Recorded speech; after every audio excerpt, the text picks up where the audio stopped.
বিএনপির ভারপ্রাপ্ত চেয়ারম্যান তারেক রহমানের ৩১ দফা বাস্তবায়ন ও বিএনপিকে সাধারণ মানুষের কাছে নিয়ে যেতে দিনরাত বিরামহীন প্রচারণা চালিয়ে যাচ্ছেন সিলেট-৬ আসনের বিএনপির মনোনয়ন প্রত্যাশী সৈয়দা আদিবা হোসেন।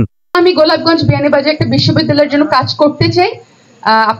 আপনারা দোয়া করবেন যাতে আমি সেই পজিশনটাতে যেতে পারি। বৃহস্পতিবার বিয়ানীবাজার উপজেলার শেওলা ইউনিয়নের ৪ নং ওয়ার্ড বিএনপির উদ্যোগে আয়োজিত মত বিনিময় সভায় চারাবই বাজারে ৪ নং ওয়ার্ড বিএনপির সাংগঠনিক সম্পাদক ফারুক উদ্দিনের সভাপতিত্বে ও চারখাই ইউনিয়নের সাবেক সাংগঠনিক সম্পাদক জামাল আহমদ চৌধুরীর পরিচালনায় প্রধান অতিথির বক্তব্যে তিনি একথা বলেন। মাস্টার্সের আগে শেষ করার আগে অন্য কোনো চিন্তাই করবা না।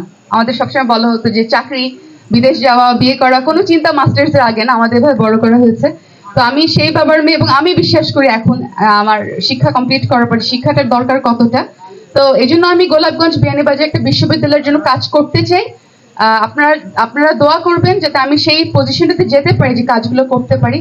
এই দিন তিনি বিয়ানীবাজার উপজেলার শেওলা ইউনিয়নের ৪ নং ওয়ার্ড বিএনপির সভাপতি মরহুম নজরুল ইসলামের পরিবারের খোঁজখবর নিতে চারাবই গ্রামে ছুটে যান।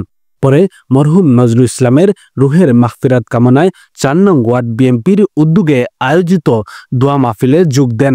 এরপর শেওলা ইউনিয়নের শাহজালাল বাজার, বালিঙ্গা বাজার ও শেওলা বাজারে বিএনপির ভারপ্রাপ্ত চেয়ারম্যান তারেক রহমানের ঘোষিত ৩১ দফা বাস্তবায়নের লক্ষ্যে লিফলেট বিতরণ করেন।